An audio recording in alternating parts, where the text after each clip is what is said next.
Agentes Gestión para analizar estos datos que acabamos de conocer. Alexis, muy buenas. ¿Qué tal? Muy buenas. Bueno, te quería preguntar un poco tu visión sobre estos datos que hemos conocido. Una de cal y una de arena, decía yo. Más creación de empleo y más paro. ¿Cómo podemos valorar esto? No sé, tengo que empezar a analizar otro dato que es no tanto el de nóminas, que es un dato relativamente interesante, puesto que nos da un poco una visión sectorial, pero realmente casi todos los datos, la tasa de paro, la tasa de actividad, el número de parados, etcétera, se hace con la segunda encuesta, que es la encuesta de los hogares. Y ahí Métete, lo que pone me Payroll gustaría, Employment Increases. ahí lo interesante en este tema es que, bueno, la tasa de paro aumenta del 3,5 al 3,7%, eso ahí desde ese punto de vista es negativo. Lo único que pasa que es verdad que incluso son corregidas al alza el dato de nóminas del mes anterior, pasa a 315.000 desde los 263.000 que teníamos inicialmente, con lo cual netamente con el dato, como le digo, de nóminas se ha creado bastante más empleo de lo habitual.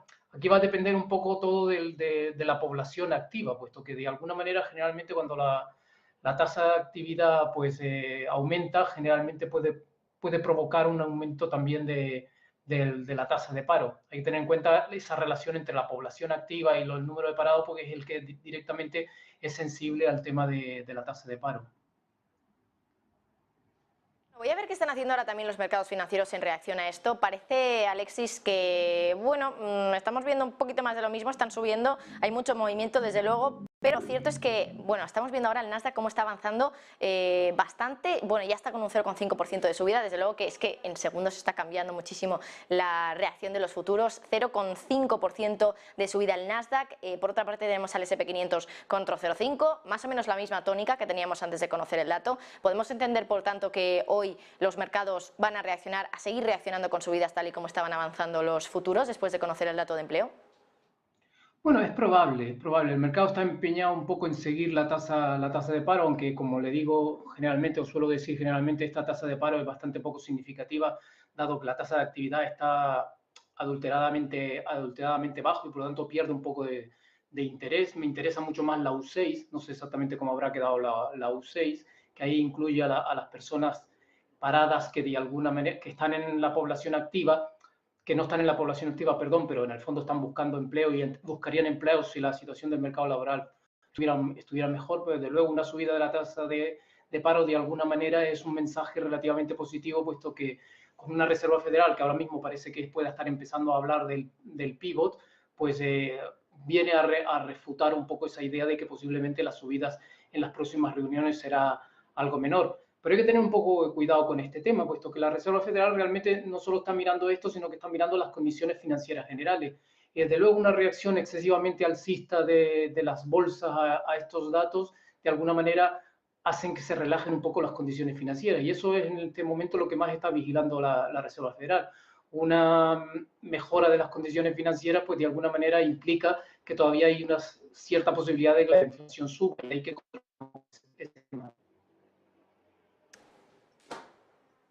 Bueno, parece que hemos perdido un poquito la conexión contigo, Alexis, justo al final de esa respuesta. Creo que tampoco hemos perdido mucho porque, como digo, ha sido apenas unos segundos. Pero te quería preguntar, porque no me ha quedado muy claro de tu primera respuesta. Sí que has dicho ahora bueno, que el mercado está empeñado en subir la tasa de paro, que tampoco quizá tendremos que fiarnos tanto de esta métrica, de la tasa de paro, aunque haya subido en 2 décimas.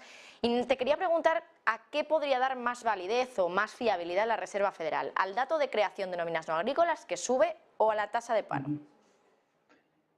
En general, yo creo que es lo que quería, en cierto modo, decir en la segunda parte. El mercado le da mucho valor a la tasa de paro. Yo creo que no es un indicador en esto muy bueno para decirnos cuál es la situación real del mercado laboral americano. Hay que tener en cuenta que antes de este dato, todavía no conozco los datos en profundidad, pero apenas teníamos 70.000 empleos más que en febrero del 2020 y la verdad es que con una creación tan paupérrima de empleo que la Reserva Federal está empeñada en destruir empleo, pues no sé exactamente a dónde quiere llevar el nivel de empleo en este momento, a niveles previos incluso a febrero del 2020, no me parece un poco razonable. Lo que yo quiero decir es que la Reserva Federal, de alguna manera, lo que le interesa son las condiciones financieras. una bolsa excesivamente optimista y marcando máximos o en una tendencia que vaya con mucho optimismo, suele relajar las condiciones financieras. Por lo tanto, de alguna manera, la Reserva Federal, más que mirar los datos en sí, lo que mira es la reacción un poco del mercado.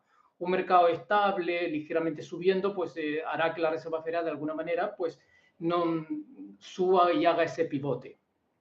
Pero un mercado financiero que de buena primera se ponga extremadamente optimista y se ponga en una carrera súper alcista, pues posiblemente llevará a la Reserva Federal a intentar frenar esa expectativa de los mercados. Y por lo tanto, ¿cómo lo frena? Pues volviendo otra vez a eliminar el concepto del pivot. Por lo tanto, yo no creo que esté tanto la Reserva Federal fijándose en los datos económicos con la reacción de los mercados financieros a los datos económicos.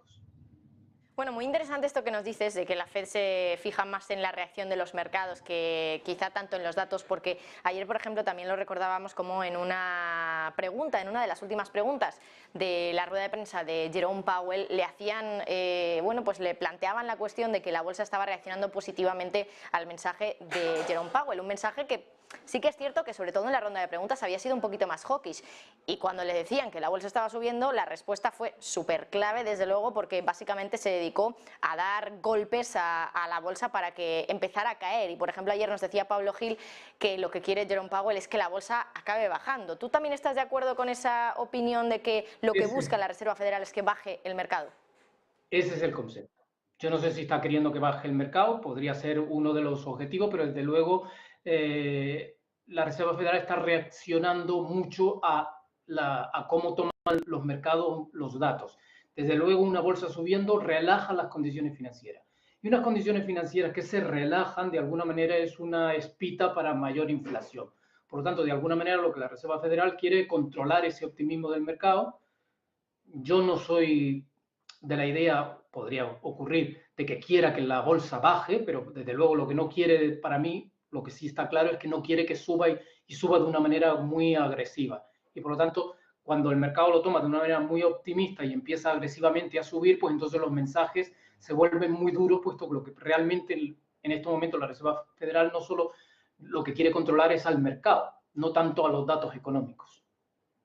Pues Alexis Ortega, como siempre, muchísimas gracias por este análisis in situ del dato de empleo que hemos conocido en Estados Unidos, una de cal y una de arena, pero nos quedamos con tu mensaje de que quizá la tasa de paro no sea algo que mire tanto la Reserva Federal, sino la reacción. Lo que no quiere la Fed es que la bolsa suba demasiado, porque eso podría seguir impulsando a la inflación. Alexis Ortega, gracias como siempre.